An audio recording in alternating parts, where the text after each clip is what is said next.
Iran's economy is bleeding cash at an amazing rate.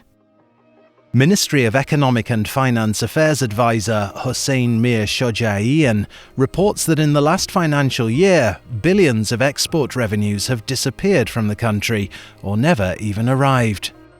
He said $30 billion from a total of $40 billion of Iran's revenue from non-petroleum exports has not been returned to Iran, neither as goods nor in any other shape or form.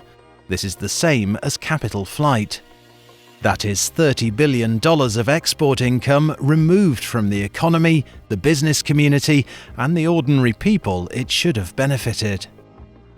Despite denials and counterclaims by the Ministry of Industry's Trade Promotion Organisation, stating the money was delivered into the economy but through more diverse channels.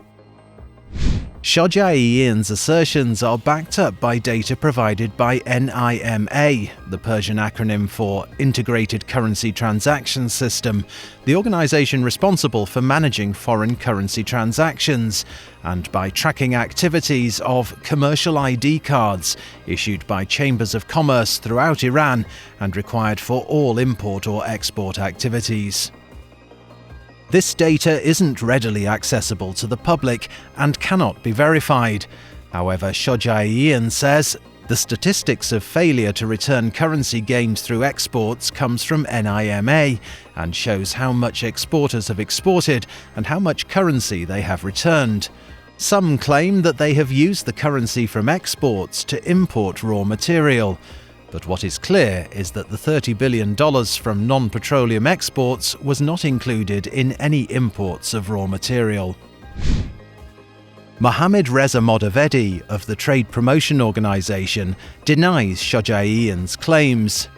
He says accusing exporters of theft or treason is being unfair, and that these business operators are making up for the reduction in Iranian oil export revenues.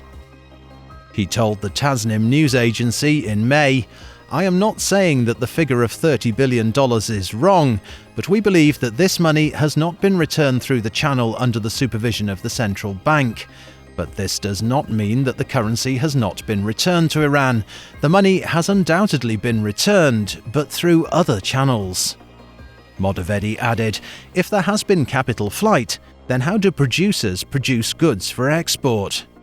In the situation that we now find ourselves, we must kiss the hands of exporters. Today they must compensate for the shortfall in the currency revenues from oil. So we must not discourage them and give them the idea that, despite their work under such difficult conditions to produce, export and bring currency into the country, they have been accused of treason because they are not bringing back currency." Governor of the central bank, Abdel Nasser Hemati, said, "In the year 1397, approximately $18.7 billion currency from exports was returned to Iran." Doing the maths. Total value of Iran's non-petroleum exports in 1397, $44.3 billion. Liquid gas exports sold by the Petroleum Ministry, $4.9 billion. Total non-petroleum exports, $39.4 billion. Announced by the central bank's governor, $18.7 billion. Export revenues not returned to Iran, $25.6 billion. However, exporters have various options in converting foreign currency to Iranian currency, either on the free market or at rates set by the government. The differences can cause discrepancies.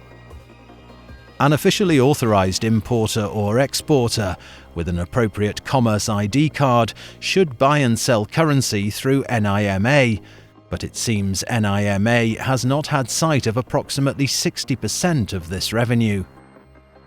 However, many of the exporters are also the importers, so the money goes around and around, recycled and never visible to NIMA or the Iranian economy. In a healthy, vibrant economy, this free-for-all could benefit everyone, but that is not the Iranian economy we find today. The government must use its reserves to balance the books or increase governmental borrowing. This has one result: inflation, which means misery for the general public. It seems clear that the Ministry of Economic and Finance Affairs advisor Hossein Mir Shojaian is telling the truth, and Mohammad Reza Modavedi of the Trade Promotion Organization is telling lies. Iran's non-petroleum exports are principally petrochemical products and total $14 billion, with manufactured and agricultural products of $20 billion, and much of this $20 billion coming through the big industrial companies, the corrupt privatized state companies. It is these companies that are now being accused of capital flight that are doing damage to the Iranian economy and the Iranian people. The loss of $30 billion would have an impact on most economies. In the case of Iran's fragile economy, the loss will cause widespread despair and hopelessness among an already hard-pressed population.